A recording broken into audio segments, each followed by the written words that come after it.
கடகராசி நண்பர்களுக்கு நல்ல உழைப்புக்கேற்ற ஊதியங்கள் கூடி வரும். இன்றைய தினத்தில் குடும்பத்தில் விரிசல்கள் உருவாக்கக்கூடிய நபர்களை சந்திக்கக்கூடிய வாய்ப்புகள் இருக்குது. ரொம்ப கேர்ஃபுல்லாக இருக்கணும். இது ரொம்ப முக்கியமான ஒரு விஷயம். யார்ட்டையாவது நீங்கள் எனக்காக பேசுங்க, நீங்கள் எனக்காக பேசுங்கன்னு பரிந்துரை தயவு செய்து பண்ணிட வேண்டாம்.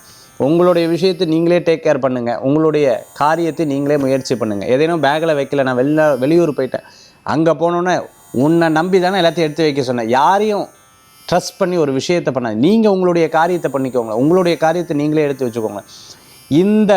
இந்த விஷயத்தை நீங்கள் கொண்டு வந்துட்டீங்க, ரொட்டீனாக கொண்டு வந்துட்டிங்கன்னா நிச்சயமாக நல்ல பலன்கள் கண்டிப்பாக கடகராசி என்பவர்களுக்கு ஏற்படுத்தி கொடுக்கும். நிறைய நல்ல விஷயங்கள் உங்கள்கிட்ட இருக்குது. எண்ணங்கள் நிறைய யோசனைகள் இருக்கும். அதில் நெகட்டிவாக இல்லாமல் பாசிட்டிவாக வச்சுட்டிங்கன்னா அற்புதமான பலன்கள் கூடி வரக்கூடியதாக இருக்கும். இருமல் தும்மல் சம்பந்தமாக, அலர்ஜி சம்பந்தமான விஷயங்களில் ரொம்ப கேர்ஃபுல்லாக பார்த்துக்கணும். கடகராசி என்பவர்களுக்கு ஒரு புது ப்ராஜெக்ட்லாம் சைன் பண்ணுறவங்களுக்கு அமோகமான பலன். வேலை வாய்ப்பு கண்டிப்பாக கிடைக்கும்.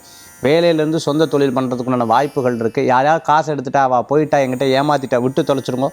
நிச்சயமாக உங்களுக்கு அடுத்த பணவரவுகள் லாபத்தை கொடுக்கக்கூடிய பணவரவுகளாக இருக்கும். ஆனால் நடந்ததை நினச்சி வருத்தப்படுவதை விட இனி நடக்கப் போவதை நினச்சி முயற்சி பண்ணால் நல்ல பலன்கள் கூடி வரும். கடகராசி என்பவர்களுக்கு ரெஸ்ட் கிடச்சதுன்னு சந்தோஷப்படுங்க. இன்றைய தினத்தில் வழிபடக்கூடிய தெய்வம் பஞ்சமுக ஆஞ்சநேயர் வழிபாடு அமோக பலன்களை தரும் அற்புத வழிபாடு.